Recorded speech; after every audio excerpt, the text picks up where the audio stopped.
want it all. I want it all. I want it all.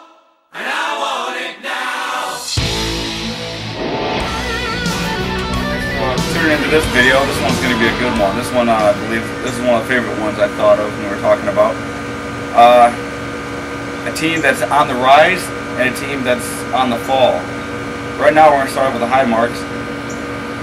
Well, I think I know where your team is. What's your team in the area that's, on the rise? They were a team that, that performed very well last year, and they've been kind of, steadily climbing up the last couple of years. We talked about them in another video, and that's the Morton Governors, and that was a team I said I would take over. They won the sectional championship last year.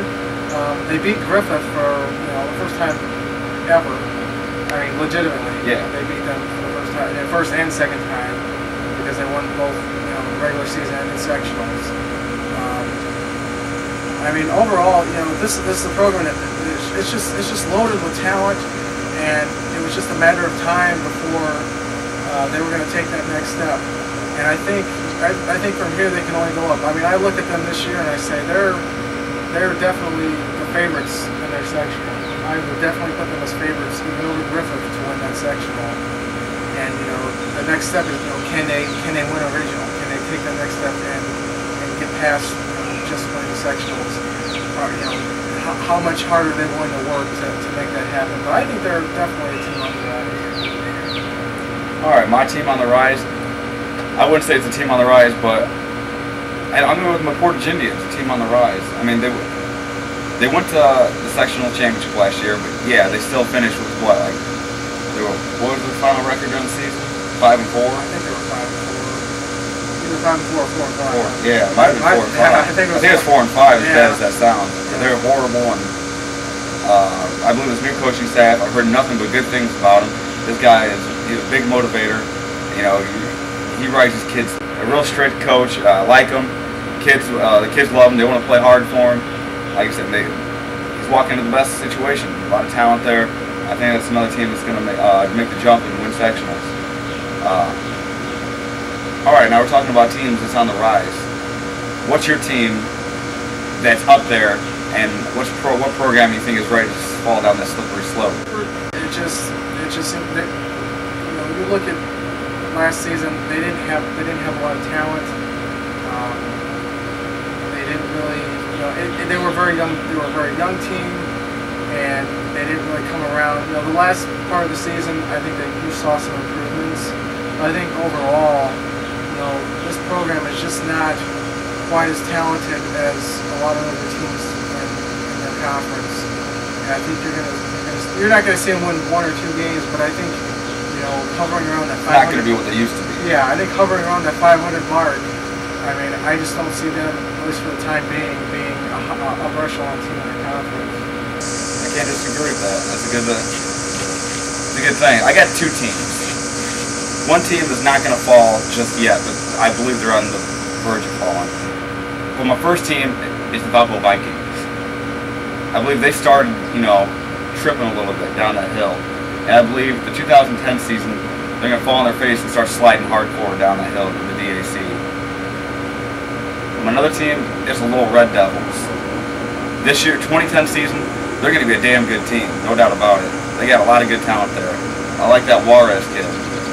I like the way he runs the ball. He's a great football player, and he's a good linebacker too. Yeah. Great linebacker. He's fun to watch, actually. But they lost Kennedy. That's huge. They lost their defensive coordinator. Losing their defensive coordinator, I think, is probably the thing that's going to hurt them the most, because that team was built on defense. That team, it was just so hard. You could not run the ball on that team at all. I'd be lucky to get a couple yards. I mean, he's a riverboat gambler defensively. He takes his chances.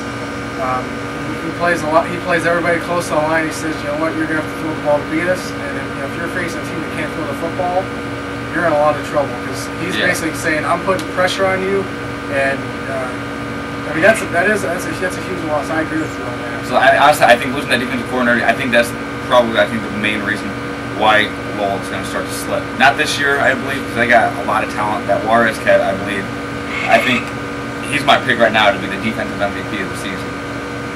I mean, that kid is just unreal. But after I think those kids graduate, like the seniors right now, they got who's that little kid they got? Cool midget. Yeah, that midget kid, that little midget. He's a great return man. He's I believe people give him too much credit for being like a great corner. I don't think he's that great of a corner. But he's a great return man. He's just a great athlete. But Juarez is the key to that defense, and after he's gone, I believe Lowell is going to hit that slope, and I believe you're going to see a lot of maybe 5-6 win seasons from them. I mean, they're not going to drop down to like below 500, but I believe we're not going to see Lowell what they are now is like 10, 11 win seasons. We're not going to see that anymore. I believe after this year, they're going down. I mean, I predict. I'm going down a limb. I'm saying 8 wins this year for them. That's it. I mean, I'm saying that's it. 8 wins is a good season, but You're talking in the regular season, or you're talking? we're talking the whole season. 8 wins. So I guess we'll save the playoff talk. We'll save playoffs for later. We'll save it for another day. They're gonna do something in playoffs. They'll do something. They always do. But I believe they're gonna top out at 8 wins somehow. They're gonna 8 wins somehow this season. But after the season, then I'm gonna start looking for 6 and 7 wins. That's a pretty bold prediction. What about this season right now? This season, you say Valpo's going. I say down? Valpo. I say Valpo. Like I said, they're gonna start falling down that mountain that is the DAC. It's a pretty hard fall when you don't have Perkins or Thompson or Limovich. I mean, and you lost all your stuff from last year's team. Who do they have to replace those guys? I'm honestly thinking Valpo's gonna finish. Another thing I didn't like about them. Okay, obviously, their main guys, their main starting quarterback, he didn't play hardly at all last year, and they did nothing to groom their sophomore quarterback. I mean, they did absolutely nothing to help him. He was out half the game because they were running wildcat plays. How's that going to help him get better for the next couple of years? It did absolutely nothing for him. So it's just like starting with a freshman quarterback all over again. So I think that's another reason to just add to why they're gonna fall. I have to agree with that completely. All right, that's great. Stay tuned. We got a lot more videos. Again, I want you guys to tell us what you think about this video. Tell us what what team you think is on the rise. What team you think is going to be falling pretty shortly. We'd like to hear from you.